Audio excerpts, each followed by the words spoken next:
A few people have left comments saying they agree or disagree with my theory, but to be honest, I don't really have any one theory that I'm married to, and I'm open to new information at any time.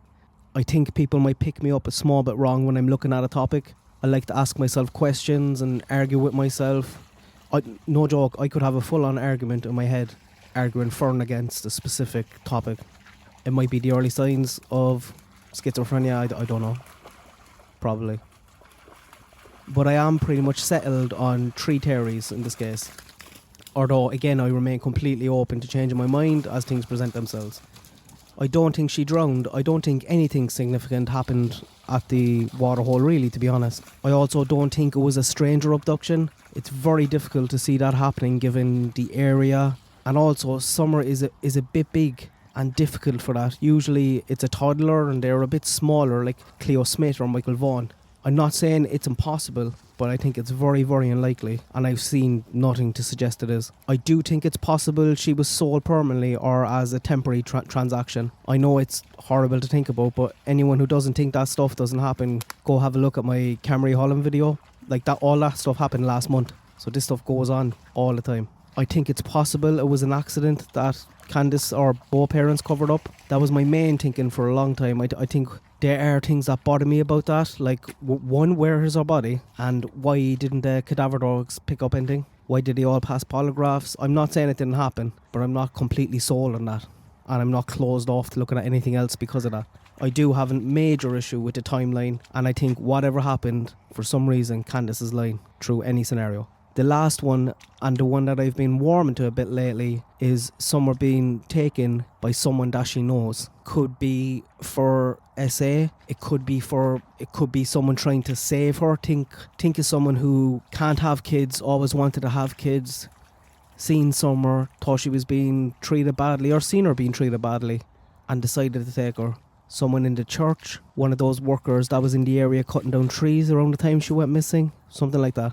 The other situation where it's somebody that she knows would be someone who lives in the area and knows her. Someone like the neighbours. And I'm very, very interested in finding out exactly who was the closest male during 3:30, 6 o'clock when someone went missing. Who was the closest male to her? And I think that's why I'm so interested in Andy. I'm really interested in why Chris is putting the spotlight on him now. Michelle After Dark mentioned me in her video yesterday, which I completely fangirled out about. I'm a big fan of Michelle. She's the reason I started making videos. And she was talking about that call with Andy and Benny, and the fact that Andy was so defensive, and he keeps trying to talk about the other neighbours when we're asking questions about him. Why is he doing this?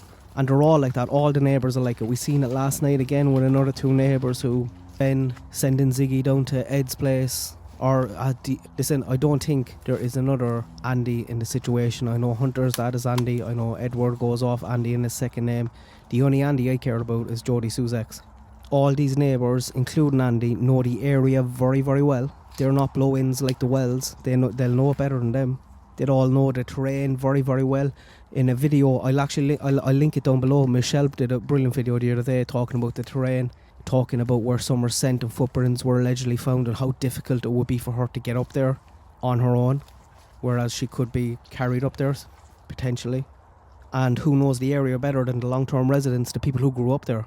There's very few who do. And I think that's why Andy is so interesting to me. Was he at work all day? What time did he get home? And why is he so defensive? Just because he says he has an alibi and he was in work all day and he's on camera and work all day, it doesn't mean we should believe it. And this actually came up on the same stream that Chris was doing. Chris was very, very quick. He would have 4,000 or 5,000 people watching a stream at a time. He picked this comment out, and I thought he was very telling with what he said. Does he know something we don't know? Does he know that this isn't adding up, and is that why he's now releasing the name? Here's the clip. He is, this is a great question, okay? Or this is a great comment. How do we know that? This comment. Luna, how do we know that other than people saying it? How do we know Don was at work that day? How do you know that? Other than other people saying it, how do they know it? Okay? That's pure speculation right now, in my opinion. That is not factual in nature. The only way we're going to know that is the person that showed TBI or the FBI that was true. Until that time, it's a rumor. It's a rumor. Okay? I don't deal in rumors here. Okay? So let's keep that up front, because that's putting this young man. I think Chris knows something we don't know. He's obviously very well connected. And again, that might be the reason behind this. I'd love to hear more about Andy. I hope he gives him a call. I hope he gives Chris a call and arranges a meet up in person. That's what you'd want to do if you want to clear your name, wouldn't it? And you've nothing to hide. I would love for Chris to be able to get a read off his body language, to be able to analyse it. I think Andy is just worth looking into. There's red herrings all over the place in this case, and we have some things right in front of us that we're just not paying enough attention to. There's a lot of stuff going on with all these neighbours. And these are the closest known males that we know to Summer that day. Let me know what you think. Good luck. God bless. Have a good day.